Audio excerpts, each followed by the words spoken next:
नमस्कार, आप सबका फिर से स्वागत है हमारे YouTube चैनल के ऊपर। आज की टॉप 50 खबरें सबसे पहले देखने के लिए तो चलिए शुरू करते हैं आज की टॉप 50 खबरें। इससे पहले की खबरों में आगे बढ़ें, अगर आपने हमारे YouTube चैनल को सब्सक्राइब नहीं किया है तो इसे सब्सक्राइब कर लीजिए ताकि आपको मिले हर लेटेस्ट अपडेट्स सबसे पहले। आज की लेटेस्ट अपडेट्स के अंदर सबसे पहले आते हैं संसद के बजट सत्र के शुरुआत के ऊपर। आज से संसद का बजट सत्र औपचारिक रूप से शुरू हो चुका है। वित्त मंत्री 1 फरवरी को केंद्रीय बजट 2026-27 पेश करेंगी। रोजगार, महंगाई, टैक्स और इंफ्रास्ट्रक्चर पर बहस केंद्र में रहेगी। सरकार और विपक्ष के बीच तीखी चर्चा के आसार हैं। पीएम मोदी एनसीसी रैली को संबोधित करेंगे। पीएम मोदी ने एनसीसी की रैली को संबोधित किया। देश भर में हजारों एनसीसी कैडेट्स इस कार्यक्रम में शामिल हुए। युवाओं में अनुशासन और राष्ट्र निर्माण पर जोर दिया गया। रैली का थीम राष्ट्र प्रथम रखा गया है। चंडीगढ़ में स्कूल को बम से उड़ाने की धमकी। चंडीगढ़ के एक बड़े स्कूल को बम से उड़ाने की धमकी मिली। तुरंत स्कूल खाली करा गया और बम स्क्वाड बुलाया गया। जांच में कोई विस्फोटक नहीं मिला, लेकिन सुरक्षा बढ़ा दी गई। पुलिस साइबर एंगल से जांच कर रही है। यूजीसी नियमों के खिलाफ छात्रों का प्रदर्शन। नई यूजीसी रेगुलेशंस को लेकर देश भर में विरोध जारी है। छात्र संगठनों का कहना है कि नियम असमानता बढ़ाएंगे। दिल्ली, कोलकाता और हैदराबाद में प्रदर्शन हुए। सरकार ने बातचीत का संकेत दिया है। हिमाचल में भारी बर्फबारी का अलर्ट। आईएमडी ने हिमाचल प्रदेश में भारी बर्फबारी की चेतावनी दी है। लाहौल स्पीति, किन्नौर और चंबा में ऑरेंज अलर्ट जारी है। सड़कों के बंद होने और बिजली बाधित होने की आशंका बताई गई। पर्यटकों को यात्रा टालने की सलाह दी गई। कोलकाता गोदाम आग में 8 लोगों की मौत। कोलकाता में आनंदपुर इलाके में गोदाम में भीषण आग लग गई। अब तक 8 लोगों की मौत की पुष्टि हो चुकी है। दमकल की कई गाड़ियां मौके पर तैनात रही। आग लगने के कारणों की जांच अभी जारी है। सोने की कीमतों ने बनाया नया रिकॉर्ड। भारतीय बाजार में 24 कैरेट सोना नए रिकॉर्ड स्तर पर पहुंच गया है। वैश्विक अनिश्चितता के कारण निवेशक सोने की ओर बढ़े हैं। चांदी की कीमतों में भी तेजी देखी गई। सराफा बाजार में हलचल और बढ़ी हुई है। यूपी दिवस 30 देशों में मनाया गया। उत्तर प्रदेश दिवस इस बार 30 देशों में मनाया गया।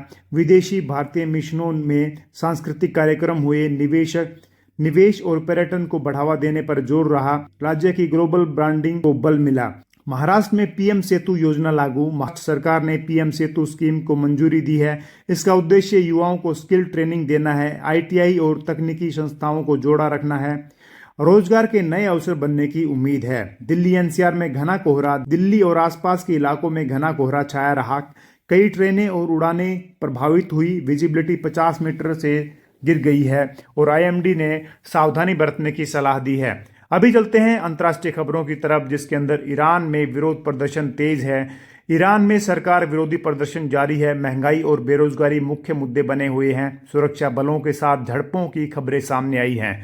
स्थिति पर अंतर्राष्ट्रीय नजर बनी हुई है। ईरान में इंटरनेट शटडाउन। ईरानी सरकार ने कई इलाकों में इंटरनेट बंद कर दिया। सोशल मीडिया और मैसेजिंग सेवाएं प्रभावित हुई हैं। मानवाधिकार संगठनों ने चिंता जताई है। सूचना नियंत्रण का आरोप लगाया गया है। डावोस में वर्ल्ड इकोनॉमिक फोरम की बैठक जारी है।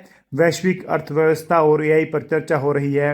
भारत की भूमिका को लेकर सकारात्मक संकेत मिले हैं। कई देशों के नेता इसमें शामिल हैं। अमेरिका में ब्याज दरों पर बहस बढ़ी हुई है। अमेरिका में फेडरल रिजर्व की नीति पर बहस तेज हुई। महंगाई और रोजगार आंकड़े अहम बने हुए हैं। बाजारों में उतार चढ़ाव देखा गया। निवेशक सतर्क नजर आ रहे हैं। गाजा में संघर्ष विराम की कोशिश। गाजा क्षेत्र में संघर्ष विराम के प्रयास जारी हैं। संयुक्त राष्ट्र मध्यस्थता कर रहा है। मानवीय सहायता बढ़ाने की सहमति बनी। हालात अभी भी नाजुक बने हुए हैं। रूस यूक्रेन युद्ध की नई बैठक। रूस यूक्रेन युद्ध को लेकर यूरोपीय देशों की बैठक हुई है। शांति समाधान पर जोर दिया गया। नए प्रतिबंधों पर भी चर्चा हुई। युद्ध से वैश्विक अर्थव्यवस्था प्रभावित हुई है। चीन की अर्थव्यवस्था में सुस्ती। चीन की ग्रोथ उम्मीद से कम दर्ज हुई है। रियल एस्टेट सेक्टर दबाव में आ गया है। सरकार ने नए प्रोत्साहन पैकेज का संकेत दिया। वैश्विक बाजारों पर इसका असर देखने को मिला। जापान में भूकंप के झटके। जापान के तटीय इलाके में मध्यस्थ तीव्रता का भूकंप आया। सुनामी की चेतावनी नहीं दी गई। किसी बड़े नुकसान की खबर अभी तक नहीं आई। प्रशासन अलर्ट पर है। ऑस्ट्रेलियन ओपन सेमीफाइनल तय हो चुका है। ऑस्ट्रेलियन ओपन में महिला और पुरुष वर्ग के सेमीफाइनल शीर्ष खिलाड़ियों का दबदबा बना हुआ है। मैचों में दर्शकों की भारी भीड़। फाइनल को लेकर उत्साह बढ़ा।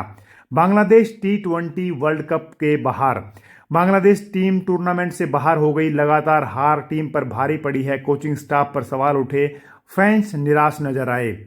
अभी चलते हैं आज की 21वीं खबर के ऊपर, जिसके अंदर आता है यूक्रेन में रूसी हमलों में 12 की मौत। यूक्रेन के अधिकारी बताते हैं कि रूसी सेना ने रात भर आतंकी हमलों के तहत एक पावर प्लांट और एक यात्री ट्रेन को निशाना बनाया। इन हमलों के कारण कम से कम 12 नागरिकों की मौत हो गई और कई घायल भी हुए हैं। यूक्रेन की सरकार ने कहा कि यह हमला शांत सिविलियन इंफ्रास्ट्रक्चर को लेकर लक्षित किया गया था। ये स्थिति पूर्वी यूरोप में तनाव बढ़ाती दिख रही है। वर्ल्ड अर्थक्वेक रिपोर्ट के अनुसार दर्जनों भूकंप रिपोर्ट किए गए। मैग्नीट्यूड 5 के ऊपर में 7 झटके हुए, मैग्नीट्यूड 4 में 42 झटके और मैग्नीट्यूड 3 के अंदर 169 झटके इसमें बताए गए। ये गतिविधियां दुनिया भर के कई सक्रिय क्षेत्र में रिकॉर्ड की गई। वैज्ञानिकों ने सतर्कता बढ़ाने की सलाह दी है क्योंकि कई झटके सतत हैं। ग्लोबल पीस और डिप्लोमेसी एफर्ट बढ़े हैं। अंतर्राष्ट्रीय समुदाय कई संघर्षों का शांतिपूर्ण समाधान निकालने की कोशिश कर रही है। विशेष रूप से मध्य पूर्व और अफ्रीका के कुछ हिस्सों में शांति प्रयास तेज है। संयुक्त राष्ट्र और क्षेत्रीय संस्थाओं ने डायलॉग को प्राथमिकता दी है। इस बैठक का मकसद मानवीय सहायता और दीर्घकालिक स्थिरता को सुनिश्चित करना है। क्लाइमेट एक्शन को वैश्विक फोकस बताया गया। देशों ने जलवायु परिवर्तन और पर्यावरण संरक्षण के लिए साझा योजनाएं बनाई हैं। नवीनीकरणीय ऊर्जा, कार्बन न्यूट्रलिटी और सतत कृषि पर जोर दिया जा रहा है। बहुत से देशों ने अब क्लाइमेट रेजिलियंस परियोजनाओं के लिए बजट बढ़ा दिया है। वैश्विक स्तर पर अभिनव योजनाएं प्रदर्शित की जा रही हैं। इंडियन आर्मी और IISc का AIMOU। भारतीय सेना ने बेंगलुरु में Indian institute of science IISc के साथ एक समझौता किया है। इंडिजिनस आर्टिफिशियल इंटेलिजेंस सिस्टम विकसित करने के लिए है। AI आधारित समाधान आधुनिक युद्ध और डिजिटल खुफिया के उपयोग के लिए किया जाएगा। ये पहल आत्मनिर्भर रक्षा रणनीति को मजबूत करेगी। नासा और SLC रॉकेट लूनार मिशन के लिए तैयार है। नासा ने कैनेडी स्पेस सेंटर से अपना space launch system SLC rocket launch pad पर तैनात कर दिया है। ये मिशन 50 साल में पहला लूनर क्रू मिशन होगा। इसमें 4 अंतरिक्ष यात्री शामिल होंगे, जिसमें एक कनाडाई भी होगा। यदि सफल रहा तो फरवरी 2026 में ये चांद की ओर जाएगा। वर्ल्ड बैंक ने हरियाणा के जल संरक्षित हरियाणा प्रोजेक्ट के लिए 5700 करोड़ रुपए की सहायता मंजूर की है।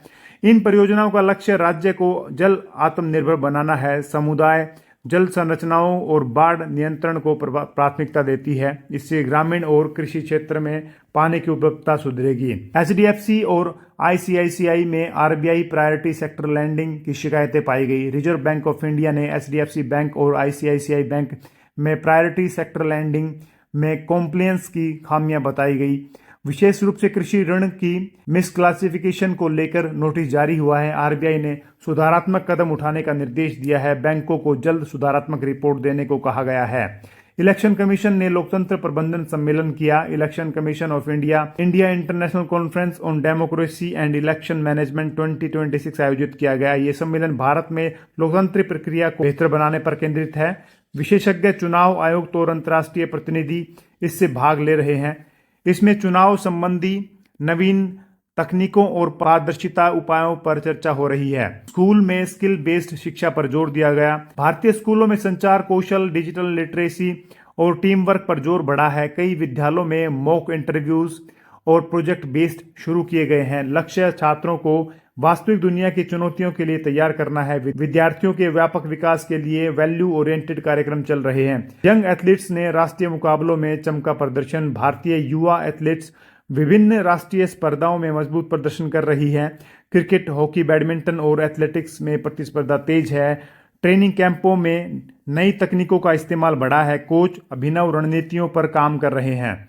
फिटनेस और फिजिकल एजुकेशन को स्कूल में बढ़ावा दिया गया। शारीरिक शिक्षा और योग गतिविधियों को स्कूलों में नियमित बनाया जा रहा है। प्रतियोगिताओं, डेली फिटनेस शेड्यूल्स और योगा सत्र छात्रों के लिए अनिवार्य किए गए हैं। इसका लक्ष्य मानसिक और शारीरिक स्वास्थ्य के लिए इन दोनों के बीच में संतुलन स्थापित करना है। विशेषज्ञ कहते हैं कि इसमें स्टूडेंट वेलबींग में सुधार रहा है। चीन और जापान के बीच सुरक्षा और व्यापारिक मुद्दे भी चर्चा में हैं। कहा गया है कि कोरियाई लेजिस्लेचर ने ट्रेड एग्रीमेंट पर सहमति दी है। ये कदम व्यापारिक तनाव में वृद्धि कर सकता है। दूसरे देशों को भी प्रतिक्रिया देने की संभावना है। Colombo port CWIT efficiency report के अनुसार श्रीलंका ने कोलंबो वेस्टर्न इंटरनेशनल टर्मिनल को 2025 में पोर्ट ऑफ कोलंबो के सबसे प्रभावी टर्मिनल के रूप में मान्यता मिली है। CWIT ने अपनी उच्च क्षमता और कम डिले समय के लिए ईस्ट कंटेनर टर्मिनल को पछाड़ा है। इससे व्यापार और शिपिंग में श्रीलंका की प्रतिस्पर्धात्मक क्षमता बढ़ेगी, नए निवेश आकर्षित करने की क्षमता भी बढ़ेगी। Canada says no FTA with China. Canada के प्रधानमंत्री मार्क कार्ने ने स्पष्ट किया है कि उनका देश चीन के साथ मुक्त व्यापार समझौते नहीं करेगा। कनाडा का कहना है कि ऐसे FTA से राष्ट्रीय हितों को नुकसान हो सकता है। ये निर्णय दोनों देशों के बीच आर्थिक रणनीति को दर्शाता है। विशेषज्ञ कहते हैं कि इससे वैश्विक व्यापार संतुलन पर असर पड़ सकता है। UN अर्क्स सिक्योरिटी काउंसिल रिफॉर्म्स। भारत और UN के महासचिव एंटोनियो गुटेरेस ने संयुक्त रूप से UN सिक्योरिटी काउंसिल में सुधार की आवश्यकता जताई है। ग्रामीण और वैश्विक सुरक्षा चुनौतियों के कारण काउंसिल की प्रभावशीलता पर सवाल उठ रहे हैं। रिफॉर्म में नए स्थायी सदस्यों को जोड़ने का प्रस्ताव शामिल किया गया। ये वैश्विक राजनीतिक संतुलन को बदल सकता है।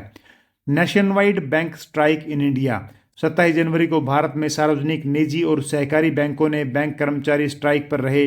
लक्ष्य 5-डे वर्क वीक की मांग थी। लगभग 8 लाख कर्मचारियों ने भाग लिया। इससे बैंक सेवाओं में व्यापक प्रभाव देखा गया।